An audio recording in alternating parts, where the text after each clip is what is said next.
what we call laws of nature are simply observed regularities in the way things behave. And you, in order to observe regularities, you must look at things through something regular. That is to say, you must lay a ruler alongside them, or compare their behavior with the regular behavior of a clock. But clocks and rulers are human inventions. They are regular measures which we use for comparing the rates of change. Say, a clock is a measure of a rate of change. It's quite arbitrary. But we very easily compare our regulation measuring devices with what makes things happen, as if the sun rises because it's 6 in the morning. Now that's being completely backwards in one's thinking. And we get into the same confusion when we imagine, for example, that money is wealth.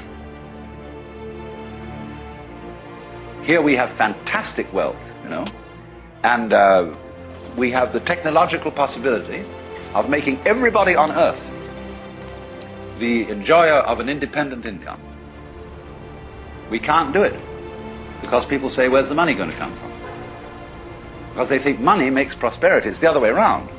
It's physical prosperity which has money as a way of measuring it. But people think money has to come from somewhere, like hydroelectric power or lumber or iron, and it doesn't. Money is something we invent, like inches. So you remember the Great Depression, when there was a slump? And what did we have a slump of? Money. There was no less wealth, no less energy, no less raw materials than there were before, but it's like you came to work on building a house one day, and they said, sorry, you can't build this house today, no inches. What do you mean, no inches? Just inches. We don't mean we got inches of lumber. Yes, we've got inches of metal. We've even got tape measures. But there's a slump in inches as such, you see. And people are that crazy. They can have a depression because they've got no inches to go around, or no dollars. That's all a lot of nonsense. But you see, because we get thinking backwards, making the metaphysical tail wag the dog, making the law rule things, whereas it doesn't. It's merely a way of measuring what happens. And so you see, when you get into Buddhistic thought, you don't get that confusion. You're the other way around.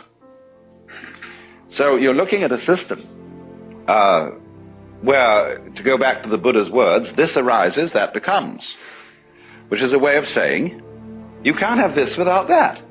You can't have here without there. You wouldn't know where here was unless you knew where there was. And they come into being together. You don't get first here and then there, or first there and then here. These arise interdependently. That's the meaning of interdependent origination.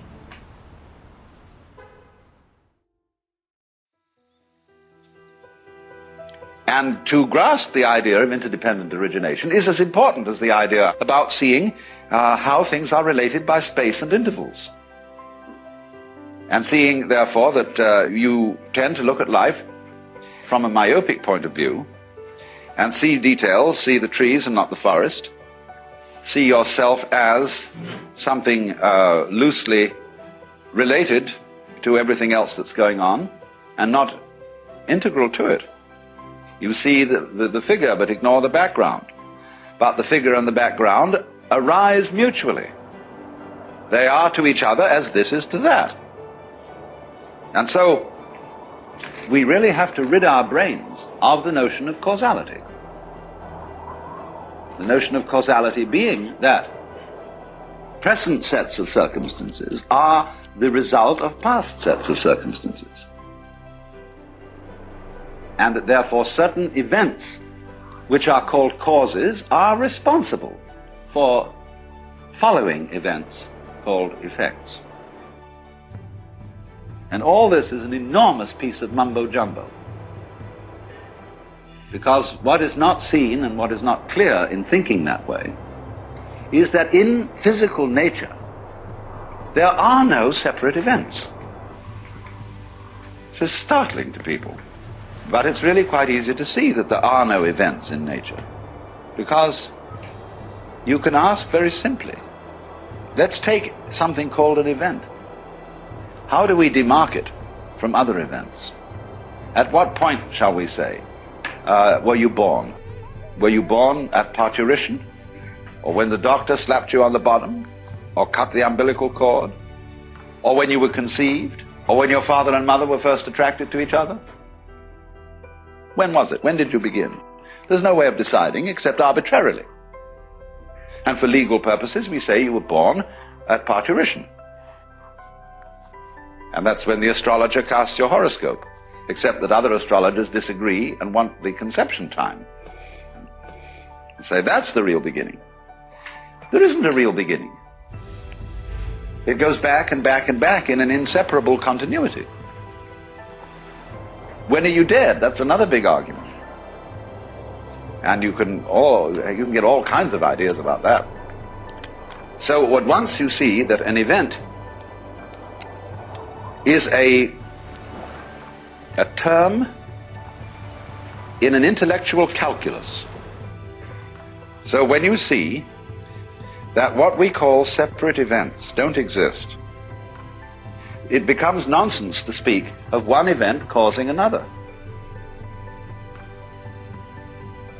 What you really mean is that the two events which you speak of as being causally related are simply two parts of the same event.